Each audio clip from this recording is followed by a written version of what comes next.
بسم اللہ الرحمن الرحیم۔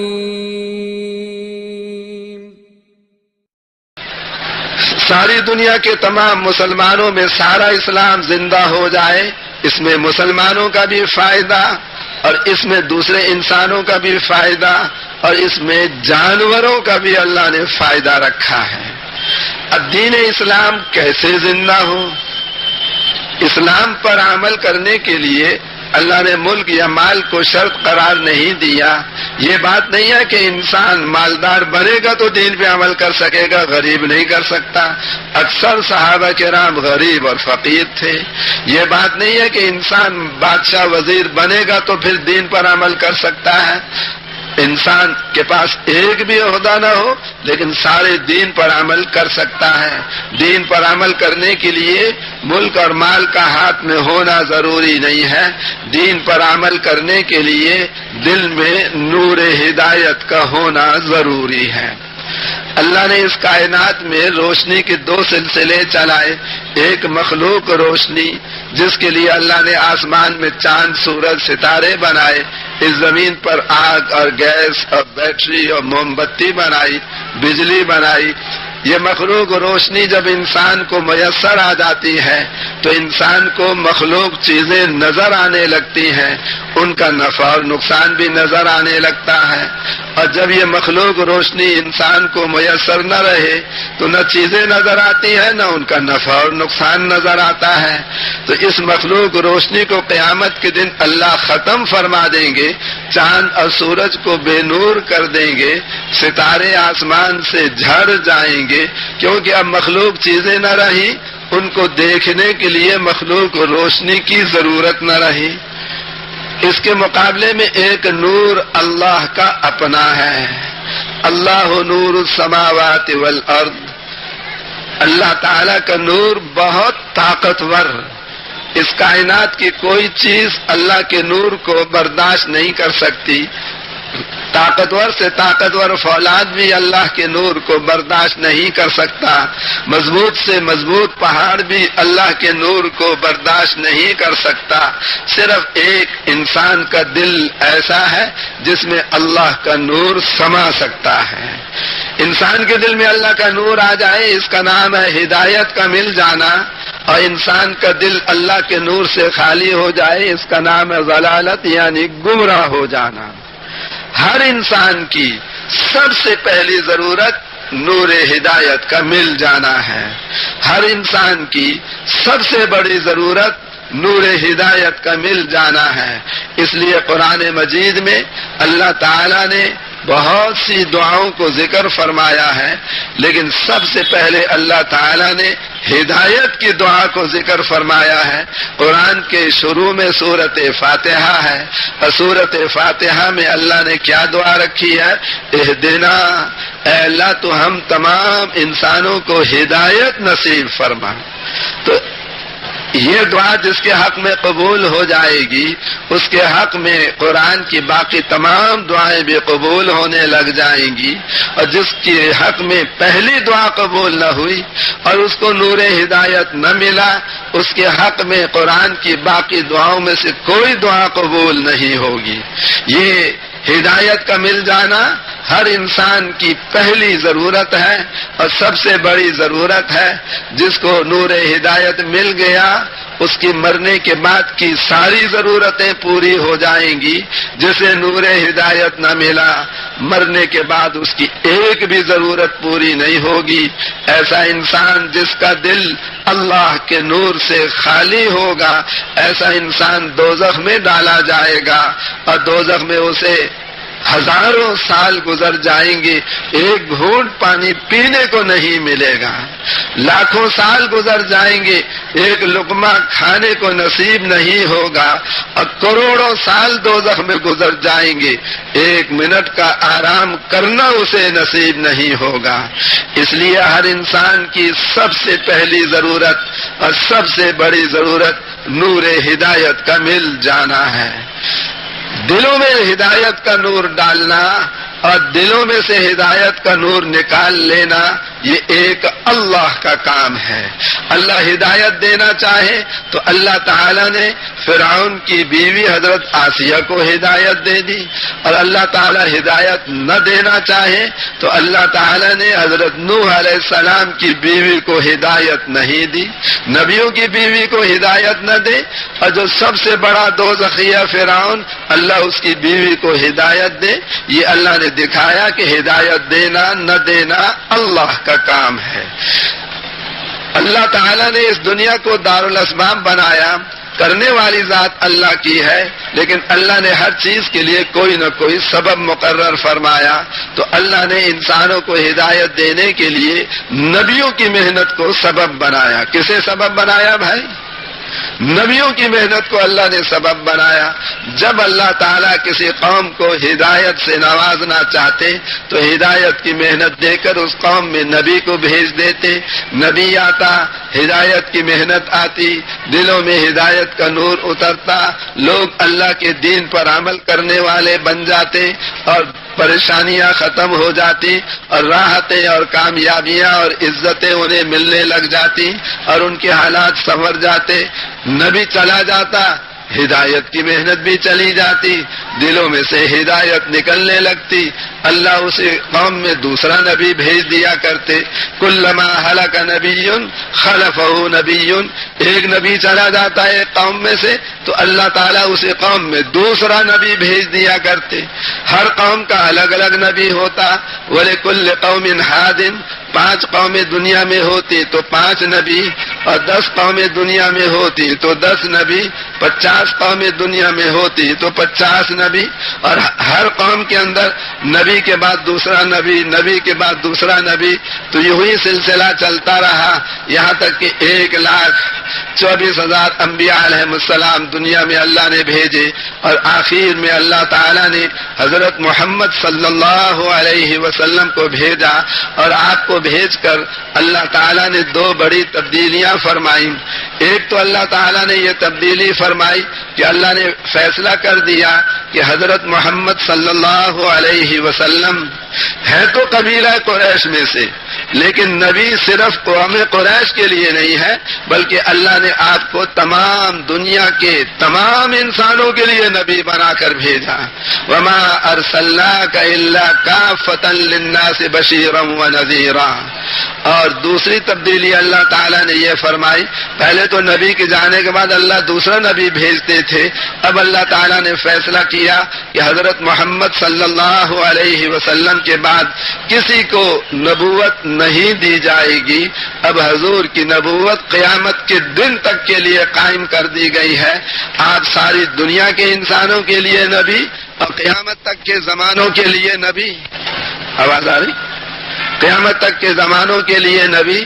تو اس وجہ سے اللہ تعالیٰ نے اپنی ترتیب بدل دی، کیونکہ حضور صلی اللہ علیہ وسلم کو اللہ تعالیٰ نے تمام نبیوں کے لیے امام بنایا، آپ کو تمام نبیوں کے لیے نبی بنایا، اور اللہ نے آپ کو تمام نبیوں کا سردار بنایا۔ اللہ تعالیٰ نے آپ کو خاتم النبیین بنایا۔ علاقہ آپ کا ساری دنیا کا، زمانہ آپ کا قیامت کے دن تک کا، اور عمر مبارک اللہ نے آپ کی کل 63 سال بنائی۔ پہلے نبیوں کے ساتھ اللہ نے معاملہ برعکس فرمایا، ہر نبی کا علاقہ بھی تھوڑا اور زمانہ بھی مختصر اور عمر بڑی لمبی ہوتی تھی۔ کتابوں میں لکھا ہوا ہے کہ حضرت آدم علیہ السلام نے ہندوستان سے 1000 حج فرمائے تھے، تو 1000 سال تو عمر ان کی حج میں گزری، پہلے بھی ان کی عمر ہوگی، بعد میں بھی عمر ہوگی۔ حضرت نوح علیہ السلام کے بارے میں قرآن میں آیا ہے کہ انہوں نے اپنی قوم میں 950 سال تبلیغ فرمائی۔ اس تبلیغ فرمانے سے پہلے کا بھی زمانہ اور اس تبلیغ فرمانے کے بعد کا بھی زمانہ، ان کی عمر بھی بڑی لمبی۔ حضرت ابراہیم علیہ السلام کی عمر 175 سال بتائی جاتی ہے۔ حضرت موسیٰ علیہ السلام کی عمر 120 سال کتابوں میں لکھی ہوئی ہے۔ تو پہلے جتنے نبی آتے، علاقہ مختصر، زمانہ تھوڑا اور عمر لمبی ہوتی۔ حضور صلی اللہ علیہ وسلم کے ساتھ اللہ نے کیا معاملہ فرمایا؟ علاقہ آپ کا پوری دنیا کا، اور زمانہ آپ کا قیامت کے دن تک کا، اور عمر مبارک 63 سال، جس میں 40 سال آپ کی نبوت سے پہلے اور 23 سال آپ کی محنت کرنے کا زمانہ۔ اس وجہ سے اللہ تعالیٰ نے کرم فرمایا، احسان فرمایا، اور حضور صلی اللہ علیہ وسلم کی امت کو اللہ تعالیٰ نے حضور کا نائب بنایا، حضور کا قائم مقام بنایا، حضور کا جانشین بنایا، اور جو محنت اللہ تعالیٰ نے حضور صلی اللہ علیہ وسلم کے ذمے لگائی، وہی محنت اللہ تعالیٰ نے حضور صلی اللہ علیہ وسلم کی امت کے ذمے لگائی۔ اور اللہ نے وعدہ کیا، نبی محنت کرتے تھے، ہم نبیوں کی دعا جس طرح قبول کرتے تھے، یہ امت بھی نبیوں والی محنت کرے گی تو اس کی دعا بھی ہم نبیوں کی طرح قبول فرمائیں گے۔ اور قیامت کے دن اللہ تعالیٰ نبیوں کو اور قسم کا نور دیں گے اور امتوں کو اور قسم کا نور دیں گے، لیکن حضور صلی اللہ علیہ وسلم کی امت کو اللہ تعالیٰ دوسری امتوں والا نور نہیں دیں گے۔ قیامت کے دن اس امت کو اللہ تعالیٰ نبیوں والا نور عطا فرمائیں گے، اور اس دنیا میں جیسے نبیوں کی مدد فرمائی، اس امت کی بھی اللہ تعالیٰ نبیوں کی طرح مدد فرمائیں گے۔ چنانچہ حضور صلی اللہ علیہ وسلم نے اپنی ساری امت کو، صحابہ کرام کو پہلے دن سے دین کی محنت میں اپنے ساتھ استعمال فرمایا، اپنے کام میں ان کو شریک فرمایا۔ تمام مردوں عورتوں کو اللہ تعالیٰ کے فرمانے پر حضور صلی اللہ علیہ وسلم نے ایمان کی دعوت میں پہلے دن سے لگایا، دین کی محنت میں پہلے دن سے لگایا۔ تمام مرد صحابہ بھی دعوت دینے والے تھے، تمام صحابہ کی عورتیں بھی دین کی دعوت دینے والی تھیں، اور دعوت دینے سے صحابہ کا ایمان اور مضبوط ہوتا، کیونکہ یہ دعوت کا خاصہ ہے کہ جتنے زور سے دعوت ایمان کی دے گا اتنا زیادہ وہ داعی اپنے ایمان میں ترقی پائے گا۔ اس لیے صحابہ کرام کا ایمان دعوت دینے سے ترقی کرتا جاتا، اور دعوت کا یہ بھی فائدہ ہے کہ دعوت دینے سے شیطان بھاگ جاتا ہے، غلط دنیا سے مٹ جاتا ہے، اور باطل کی جڑیں کٹ جاتی ہیں، اور کفر کی کمر ٹوٹ جاتی ہے۔ جیسے کہ حضور صلی اللہ علیہ وسلم نے بتایا کہ اذان دینے سے اور اقامت کہنے سے شیطان بھاگتا ہے، کیونکہ اذان اور اقامت دونوں دعوت اللہ ہیں۔ تو دعوت دینے سے ایمان، داعی کا اپنا ایمان مضبوط ہوتا ہے، اور غلط یقین، غلط طریقے، غلط جذبے دنیا سے مٹتے ہیں، اور دعوت دینے سے ہی صحیح یقین اور صحیح طریقے اور صحیح جذبے انسانوں میں پیدا ہوتے ہیں۔ اور دعوت دینے سے جتنے انسانوں کو ہدایت ملے گی وہ دعوت دینا صدقہ جاریہ بنے گا، اور ان تمام ہدایت پانے والوں کے اعمال کے برابر اللہ تعالیٰ اس داعی کو اجر و ثواب عطا فرمائیں گے۔ داعی مر کر بھی قبر میں بھی چلا جائے گا لیکن اس کا اعمال نامہ قیامت تک بند نہیں ہوگا۔ تو رسول پاک علیہ السلام کے زمانے میں تمام صحابہ کرام نے نیابت نبوت والی محنت تبلیغ کو اپنا اصل کام بنایا، اور اس کے تقاضوں کو سب سے آگے رکھا۔ اس کے تقاضے پورے ہو جاتے، اپنے کاروبار، زمیندارہ، گھر بار میں لگ جاتے، اور اگر اس کے تقاضے پورے نہ ہوتے تو گھر بار، کاروبار، زمیندارے کے تقاضوں کو قربان کر دیتے۔ اب صحابہ کرام نے حضور صلی اللہ علیہ وسلم کے ساتھ 23 سال اس محنت کو کیا اور حضور کی نگرانی میں سیکھا، اور 25 سفر حضور نے خود ایسے کیے کہ آپ صحابہ کے ساتھ خود تشریف لے گئے، اور 125 سفر حضور نے صحابہ کے اپنے بغیر کروائے، تاکہ اپنی امت کی یہ تربیت فرماویں کہ میری امت میرے بغیر میرا کام کرنے والی بنے، میرے طریقے پر، اور اپنی آنکھوں سے دیکھ لے کہ حضور ہمارے ساتھ ہو تو بھی اللہ ہماری مدد فرماتے ہیں، اور اگر حضور ہمارے ساتھ نہ ہو، حضور کا کام ہو اور حضور کے طریقے پر ہو تو بھی اللہ تعالی ہماری غیب سے مدد فرماتے ہیں۔ تو صحابہ کرام حضور صلی اللہ علیہ وسلم کی نیابت کی محنت کو کرنے والے بنے، تو اس کے نتیجے میں اللہ تعالی نے صحابہ کرام کو اس زمانے کے تمام انسانوں کا امام بنا دیا۔ اور ایک دن وہ آیا کہ روم اور فارس والے صحابہ کرام کی نظر کو دیکھ کر چلا کرتے تھے۔ آج مسلمانوں کا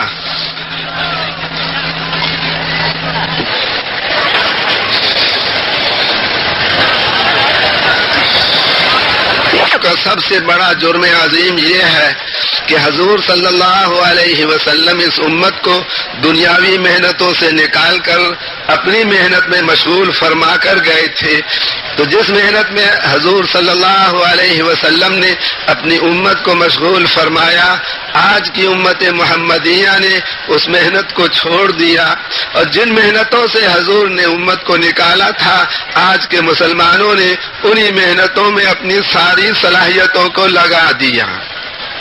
تو ختم نبوت کی برکت سے جو محنت اللہ نے اس امت کو عطا فرمائی تھی، اس محنت کو چھوڑ دینا اور دنیاوی محنتوں میں اپنے آپ کو کھپا دینا، یہ اصل جرم عظیم ہے. اب دعوت کو اس زمانے میں مسلمانوں نے چھوڑا تو ایمان کمزور ہونے لگا، اور ایمان کی کمزوری کی وجہ سے آہستہ آہستہ امت اس حال پر پہنچ چکی ہے کہ 90% مسلمان آج نماز نہیں پڑھتے ہیں، اور مسلمانوں کے اندر سودی کاروبار کے نئے نئے نمونے ہر سال قائم ہو جاتے ہیں.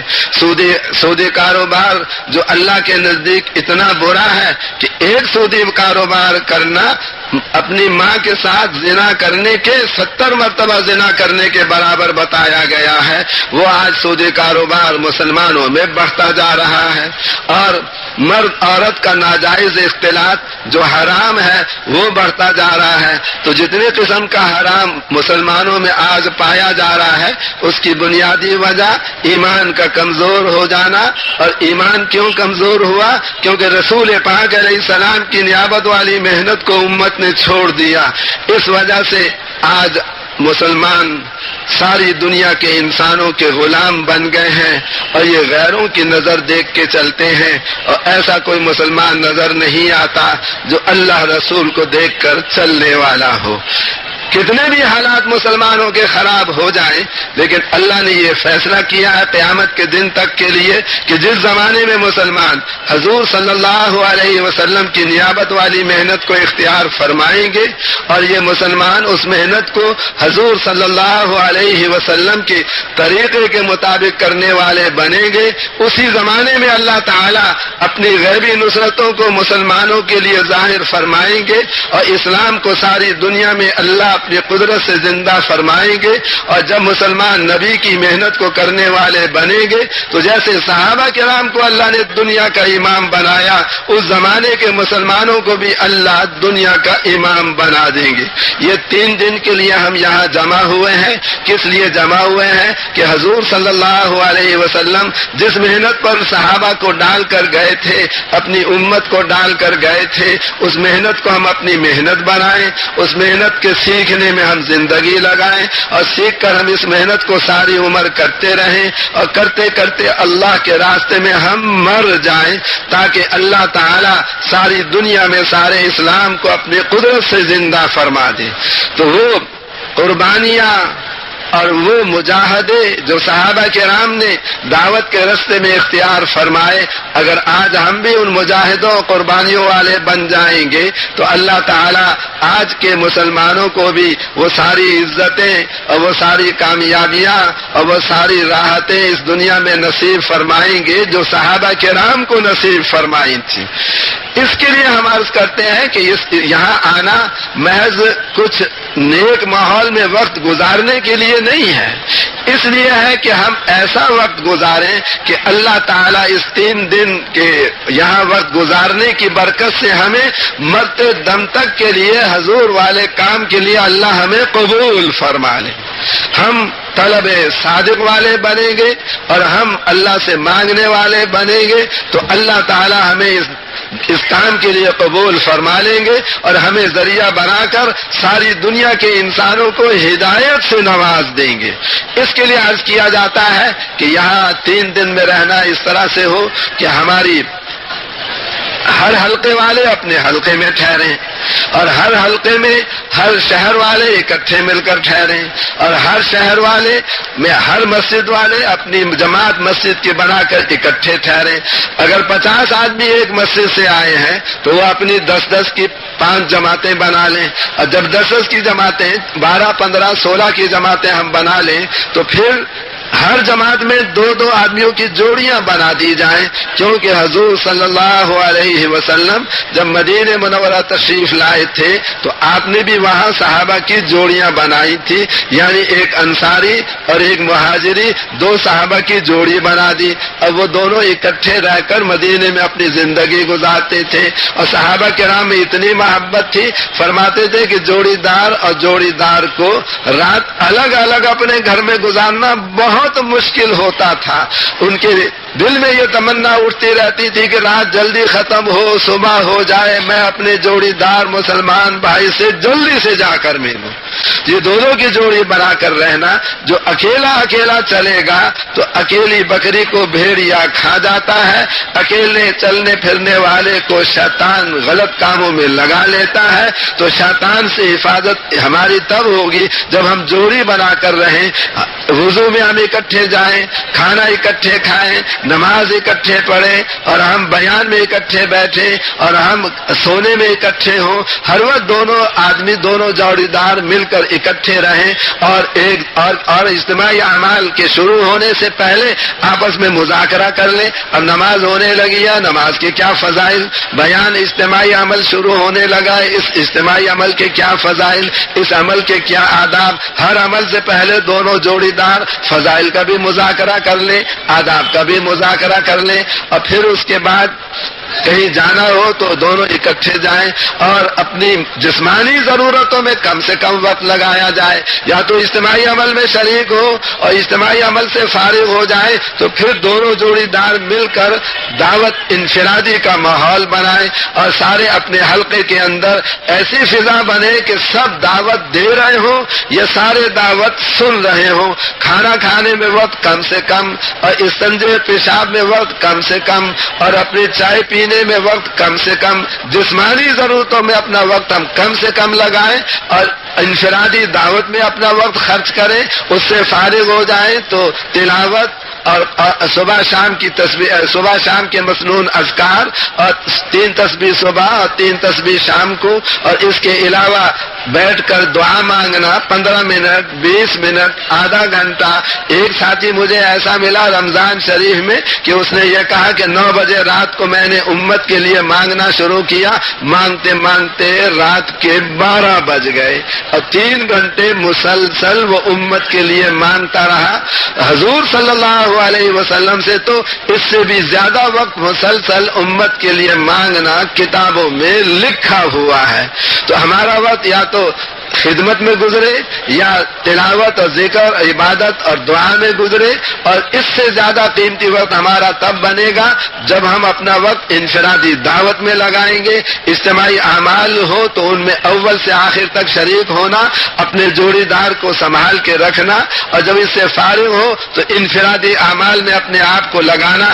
ایسا ماحول بنے ہمارے اس پنڈال کے اندر ایمان کا، امت کے غم کھانے کا اور دین کے مٹنے کے درد کا، کہ کوئی بری نیت سے بھی اگر ہمارے اس پنڈال میں آ جائے تو آتے ہی اللہ تعالیٰ اس کو نور ہدایت سے سرفراز فرما دے، آئے وہ چور بن کر اور جائے اللہ کا ولی بن کر، آئے وہ کسی بری نیت سے اور جائے یہاں سے حضور پاک علیہ السلام کی محنت کو اپنی محنت بنا کر۔ تو ہمارا ماحول اعمال والا جتنا بنے گا اتنا آنے والا مجمع انشاءاللہ یہاں سے فائدہ اٹھا کر جائے گا اور ہدایت کی محنت کو کرنے والا بن کر جائے گا۔ تو اب بس